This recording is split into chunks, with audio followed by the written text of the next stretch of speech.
চাকরি চায় না, সে গড়ে চাকরি। স্বপ্ন তার চোখে, অদম্যতার জ্বালামুখী, পেছনে টানে না ভয়, সামনে শুধু পথ। উদ্যোক্তা সে, গড়তে চায় নিজের এক নতুন বিশ্বনগর কথা।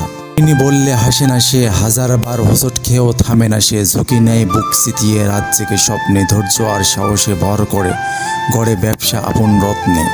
কারোর উপহাসে পিছু হটে না, কারোর বাধায় সে ভুল পথে চলে না। সে জানে সফলতা আসে ঘাম আর গ্লানিতে। উদ্যোক্তার জন্ম নেয় কঠিন সব বাস্তবতার বাগিচাতে। শুরুর দিনগুলোতে কেউ পাশে থাকেনি, হয়তো সে একাই ছিল, তবু থেমে যায়নি। কিন্তু আজ লোকেরা বলে, ওই যে দেখো সফলতার মানুষটা। জানে না কত রাত্রি সে কাটিয়েছে কেবল পেটে ক্ষুধা লয়। উদ্যোক্তা মানেই এক যোদ্ধা, কাগজ কলমে নয়। সে যুদ্ধ নামে প্রতিদিন, স্বপ্ন তার সত্যি স্নায়ু দিয়ে রয়। যদি তুমিও হতে চাও এই যুগের নেতা, তবে ঝুঁকি নাও আজই, গড়ো নিজের পথটা।